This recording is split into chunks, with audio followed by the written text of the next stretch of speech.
안녕하세요. 파타곰입니다. 어스워스 다모다란 내러티브 앤 넘버스 해설 시작하겠습니다.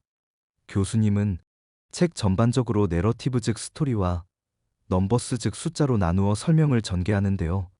교수님 자신은 스토리텔러보다는 넘버 크런처에 가까웠다고 합니다. 그러던 중 스토리가 뒤를 받쳐주지 않는 가치평가는 영혼과 신뢰성이 없으며 스프레드시트보다는 스토리가 기억에 더 잘 남는다는 것을 깨달았습니다. 반대로 숫자가 뒤를 받쳐주지 않는 가치평가는 허구에 가까운 동화일 확률이 높다고 하셨는데요. 이 책을 가장 효과적으로 사용하는 방법은 책에 나온 스토리를 고르고 그 스토리 중 마음에 들지 않는 부분을 가려낸 후 직접 스토리를 생각하고 마지막으로 스토리에 근거해 그 회사의 가치를 평가하라고 조언합니다. 교수님의 집필 목표가 제대로 이뤄진다면 이 책을 읽은 후 넘버크런처는 교수님이 제시한 틀을 이용해 가치평가를 뒷받침할 내러티브를 만들 수 있게 될 것이고, 스토리텔러는 창의적인 스토리를 어렵지 않게 숫자로 전환하는 능력을 얻을 것이라고 서적의 효용을 설명합니다. 사람들이 숫자에 이끌리는 이유에 대하여 불확실성의 세상에서 숫자는 정밀하고 객관적이라는 느낌을 줍니다. 하지만 이런 정밀성은 대개 허상인데다 숫자가 개입하는 편향의 여지도 크다고 지적하시는데요. 특히 금융시장에서는 숫자 쪽으로 무게추가 확 기울어 있어서 투자를 하면서 당장 부딪히는 문제는 데이터가 충분하지 않다는 것이 아니라 데이터가 너무 많아 어느 방향으로 가야 할지 갈피를 잡기 힘들다는 것인데요. 이런 데이터 과부하로 아이러니한 결과가 생겼는데, 행동경제학자들이 단정지어하는 말처럼 모든 데이터를 마음대로 사용할 수 있게 되면서 의사결정의 단순성과 비합리성이 훨씬 높아졌다고 지적합니다. 또한 우리는 데이터 위주의 분석이 지닌 한계와 위험성도 잊으면 안 된다. 층층이 쌓인 숫자 뒤에는 편향이 숨어 있고, 정밀해 보이는 추정치에 가면 아래에는 비정밀이 도사리고 있다. 또 의사결정자는 모형에 의지해 무엇을 언제 어떻게 할 것인지를 결정하는데요. 책 후반부에 등장하는 정밀성과 정확성에 대한 구분에 대한 설명을 먼저 서술하는 게 좋을 것 같은데요. 다트판을 이용해 두 단어의 의미 차이를 알 수 있는데요. 정밀함은 결과 값들이 서로 가까이 붙어 있는 정도를 의미한다면, 정확성은 결과를 실제 다트판의 숫자들과 비교해서 측정한 것을 의미합니다. 결국 정밀한 모형이지만 부정확할 수 있고, 반대로 정확한 모형인데도 정밀하지 않을 수 있습니다. 투자자는 이런 차이를 잊지 말아야 하는데, 왜냐하면 넘버 크런칭 분야에서는 정확성보다 정밀성을 중시하는 실수를 자주 저지르기 때문이라고 합니다.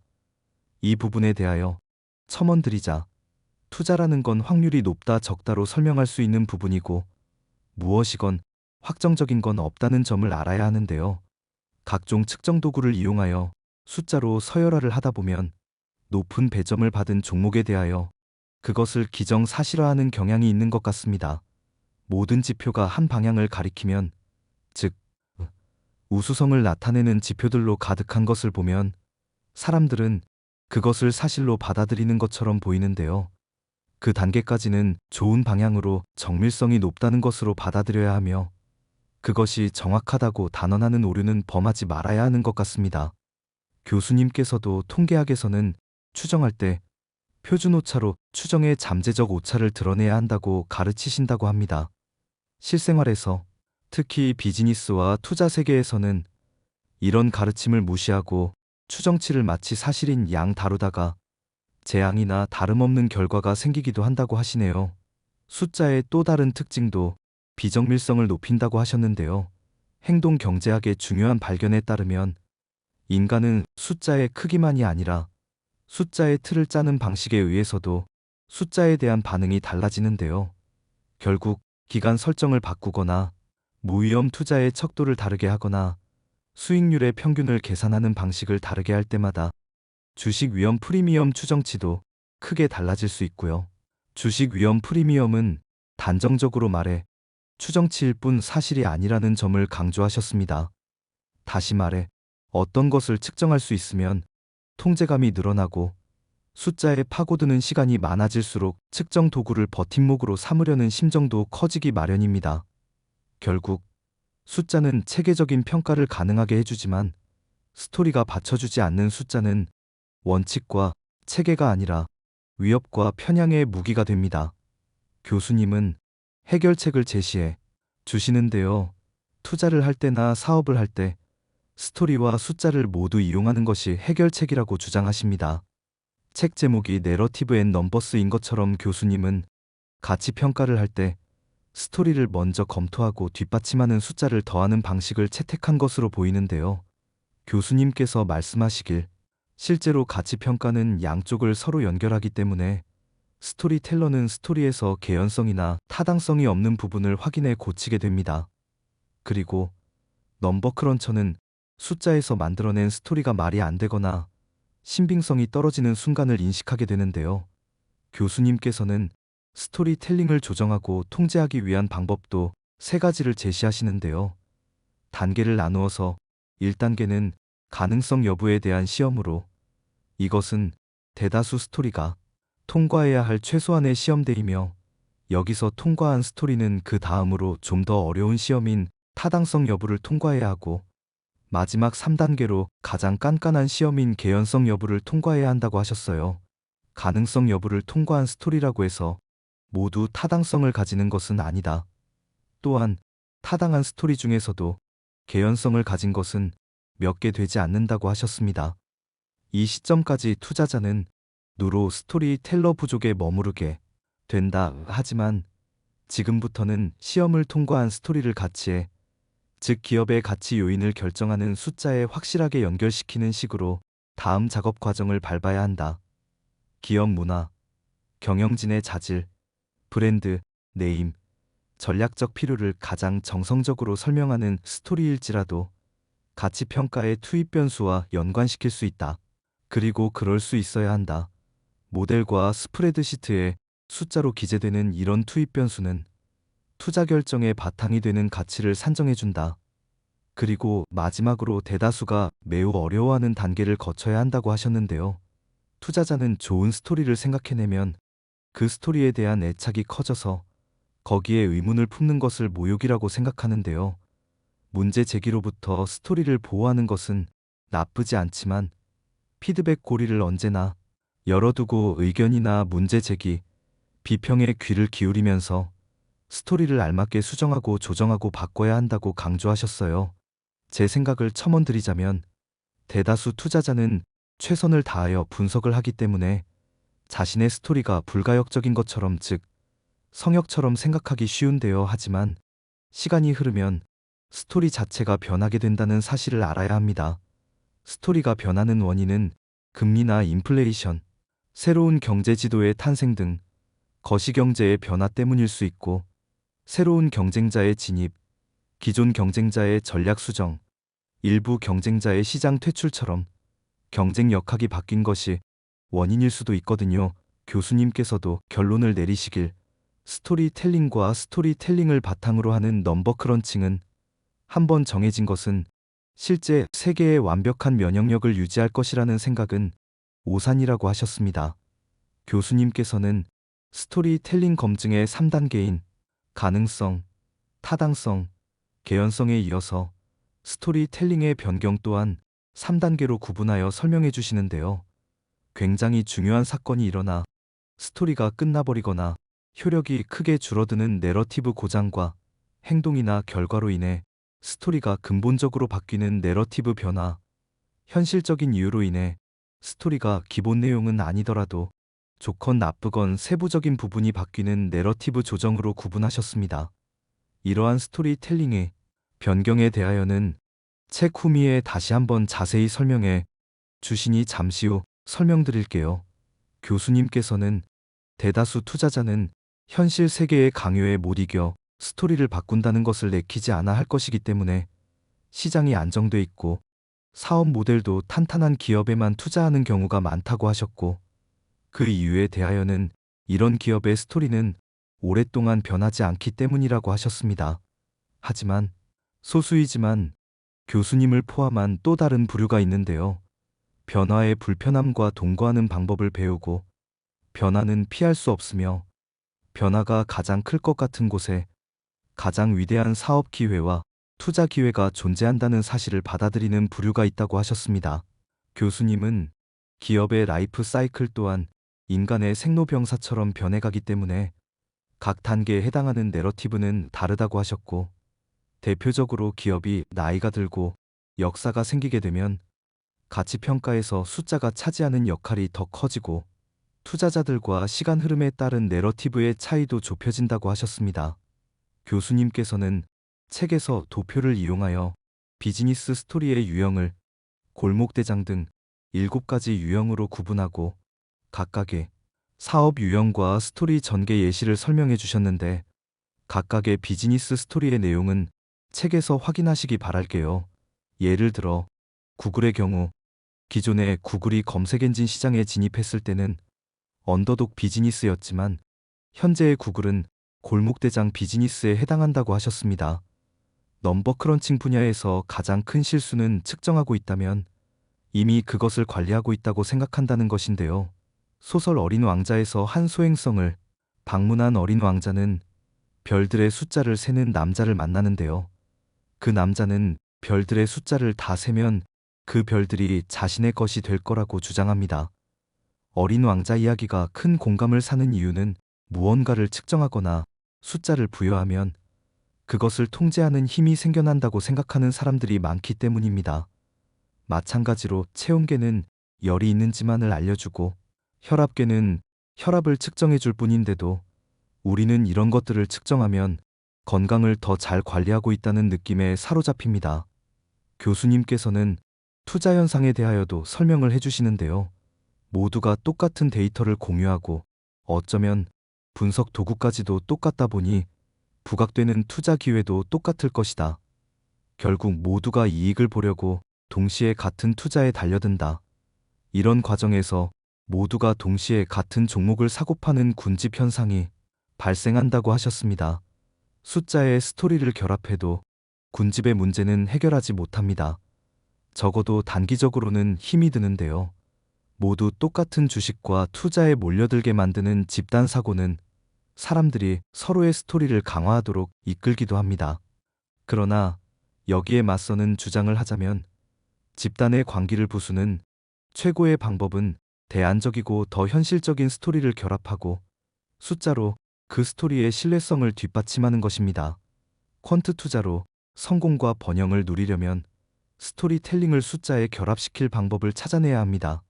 그리고 그 방법을 찾아내는 순간 퀀트 투자는 더 큰 성공은 물론이고 모방하거나 아웃소싱하기 힘든 위치로 올라서게 될 것이라고 하시네요. 교수님께서는 전작인 투자 전략 바이블에서 서술하셨던 데이터 과부하로 인한 문제점에 대하여 다시 한번 설명하시면서 선택 편향과 생존자 편향에 대하여 서술하셨으니 책에서 확인해 주시길 부탁드릴게요. 교수님께서 이제부터 본격적으로 주장하는 바를 서술해 주시는데요. 스토리의 핵심 소재가 되는 기업이야말로 내러티브 구축을 시작하기 위한 논리적 출발점이다. 회사가 오래전부터 영업활동을 하고 있었다면 회사의 역사를 거슬러 올라가 과거의 성장이나 수익성, 사업 방향을 이해하는 작업부터 시작한다. 미래에 대한 내러티브를 구축하는 것이기 때문에 과거에 구속될 필요는 없지만 그래도 과거를 어느 정도 알아둘 필요는 있다. 신생기업이라면 과거를 살펴봐도 얻을 만한 교훈이 별로 없다. 젊은 스타트업의 과거 재무제표를 뚫어지게 관찰한다고 해도 대개는 최근 매출이 시원치 않았고 손실이 났다는 결론이 나올 뿐이다. 신생기업의 내러티브를 구축할 때는 투자자 입장이 되는 것이 더 도움이 된다. 다시 말해 회사를 운영하는 창업자나 오너들, 그들의 과거 이력 그리고 동종업계에 속한 다른 대 기업들을 관찰해야 한다. 두 번째 단계는 회사가 영업활동 중이거나 활동할 계획인 더 큰 시장을 관찰하는 것이다. 성숙 시장에서 안정적으로 활동 중인 회사에 대한 시장 분석은 비교적 간단한 편이다. 시장 특성을 관찰할 수 있고 어떤 경우에는 예측할 수도 있기 때문이다. 만약 시장이 진화 중이거나 변화 중이라면 시장 분석이 조금 어려워진다. 그리고 이런 변화는 성숙 시장에서 나오는 변화일 수도 있고 소비자 행동의 변화일 수도 있다. 또 감독기관의 법규나 규제 조치의 변화일 수도 있고 지리적 변화일 수도 있다. 이런 경우라면 업종의 현재 상태뿐만 아니라 시장이 앞으로 어떻게 전개될 것인지에 대해서도 판단해야 한다. 가장 어려운 시나리오는 진화 중이거나 변화 중인 시장에 속한 신생기업의 내러티브를 구축하는 일이다. 평가하고 이해하기 쉬운 기업들이 있기는 하다. 일반적으로 말하면 과도기의 회사보다는 안정적인 회사가, 그리고 소규모의 비상장 기업보다는 주식이 공개적으로 거래되는 상장 기업이 평가하기가 훨씬 쉽다. 그렇기는 해도 분석하기 수월한 기업보다는 어려운 기업을 제대로 평가하고 이해했을 때 거두는 보상이 더 크다. 내러티브 구축의 마지막 사전 작업은 현재와 잠재적 경쟁을 분석하는 것이다. 전체 섹터나 업종의 성장, 수익성, 위험을 추정하고 그렇게 추정한 수치가 시장에 속한 기업들 각각에서는 어떻게 달라지는지를 관찰해야 한다. 교수님께서는 동종업계의 기업들을 분석한 다음 자신의 투자 대상 회사가 경쟁 상황에서 어느 정도 적합한지 검토할 때 나머지 세상은 가만히 있고 자신의 회사만이 기회를 찾아 빠르게 이동하면서 새 길을 닦아 이익을 창출한다고 가정하면 안 된다고 강조하세요. 그리고 나서 서두에 말씀드렸던 스토리텔링 검증의 3단계를 살펴야 하는데요. 제일 먼저 그 스토리의 가능성 유무를 시험해야 합니다.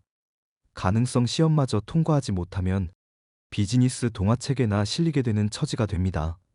두 번째 시험은 타당성 시험으로 가능성보다는 난이도가 조금 더 높은데요.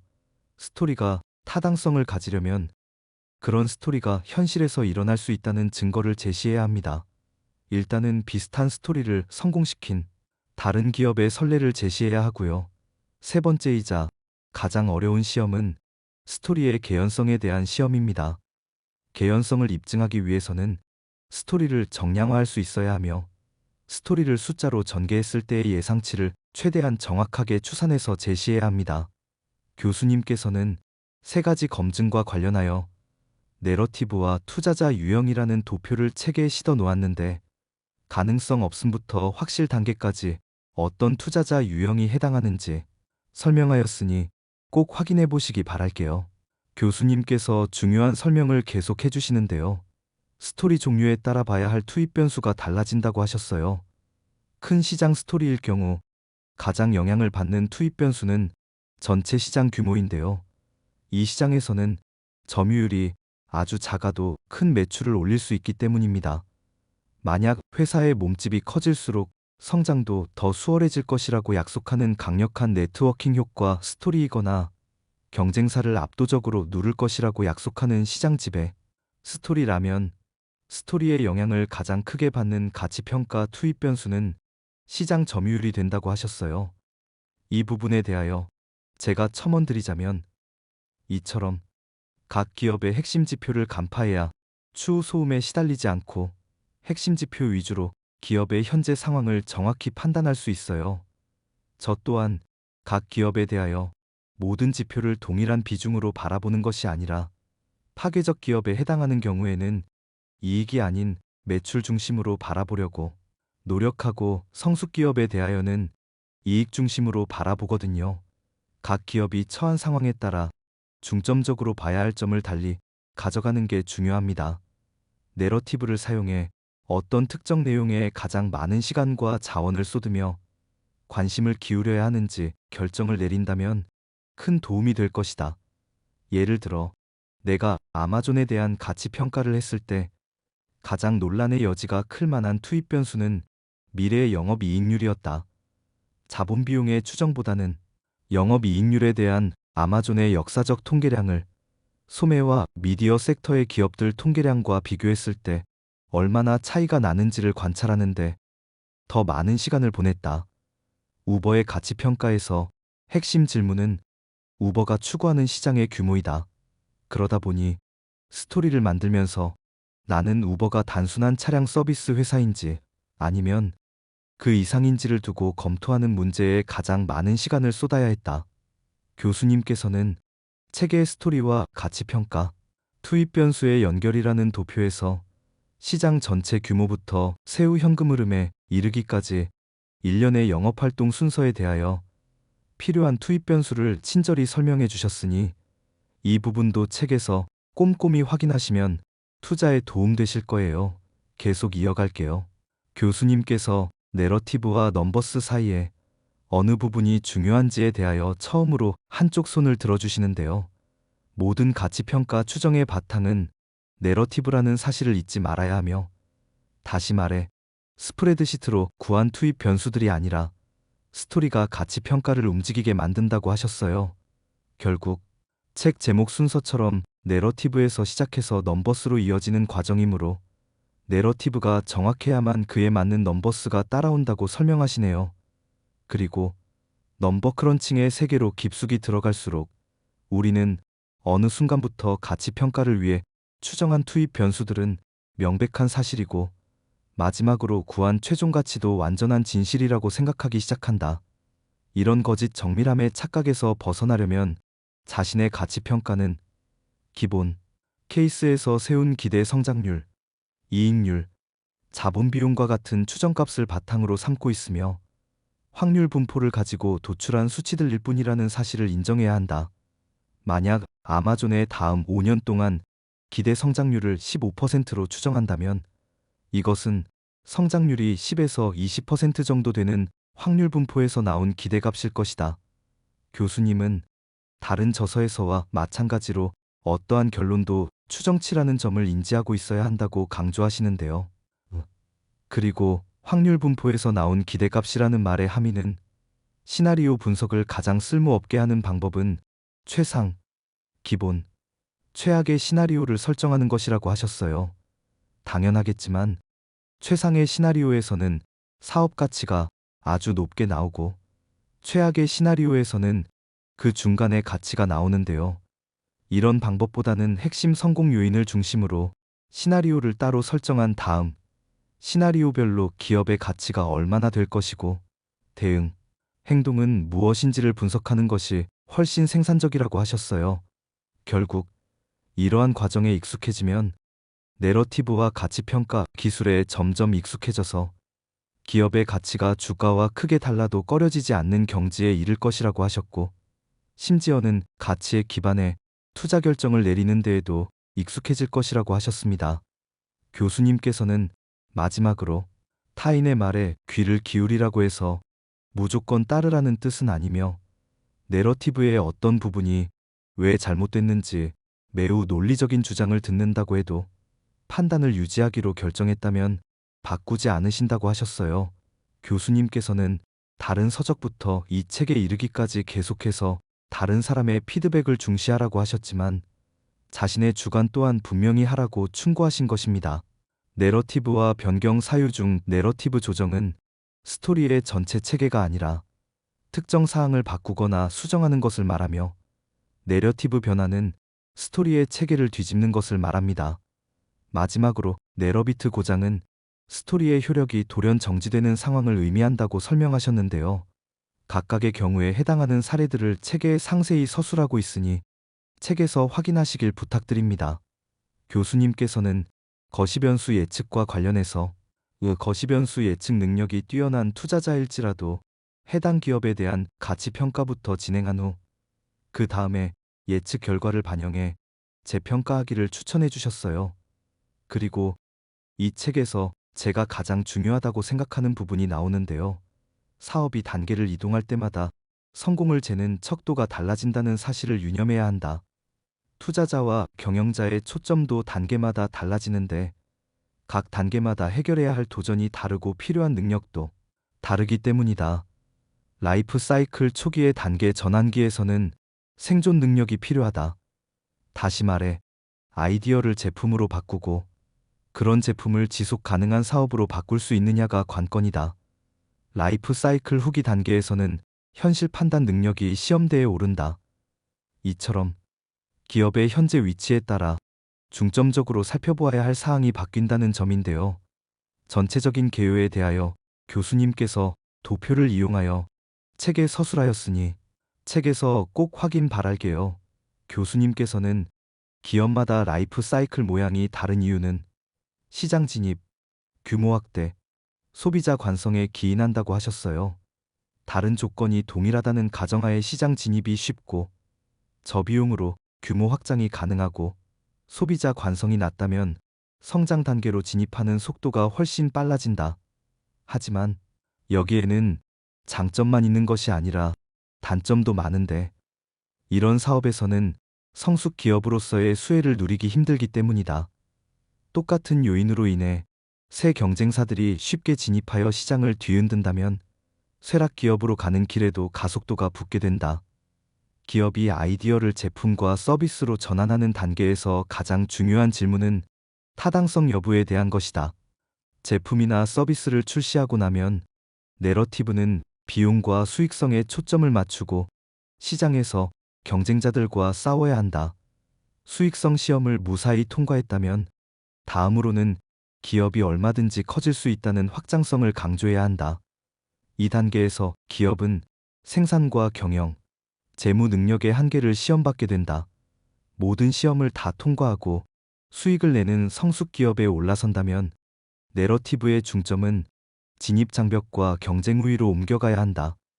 이 두 가지를 가졌는지에 따라 성숙 기업으로서 시장에서 이익과 현금 흐름을 누릴 수 있는지가 판가름 나기 때문이다.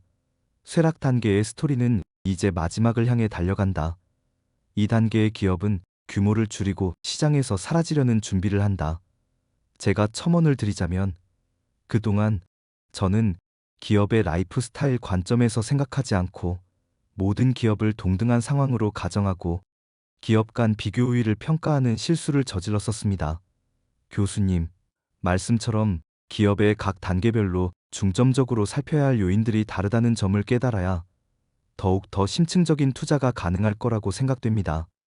교수님께서는 친절하게 단계별 시험을 통과하지 못하는 사례를 들어주시는데요. 비전 제시에는 성공하지만 사업 구축에는 실패하는 기업, 사업 구축에는 성공하지만 규모 확대에는 실패하는 기업, 규모 확대에는 성공하지만 방어에는 실패하는 기업, 방어에는 성공하지만 청산에는 실패하는 기업, 이렇게 네 가지를 들어 각 단계에서 실패하는 기업 유형을 설명하셨습니다. 여기까지 내러티브 앤 넘버스 해설을 해보았는데요. 지금까지 총 3건의 저서에 대하여 연달아 해설하다 보니 중복되는 부분도 존재하지만 오히려 교수님께서 여러 번 반복하는 부분이 가장 중요한 부분이라고 생각합니다. 3건의 저서를 통해 투자의 저변을 확대시키는데 공헌해주신 어스워스 다모다란 교수님께 이 자리를 빌어 깊은 감사의 뜻을 전합니다. 감사합니다.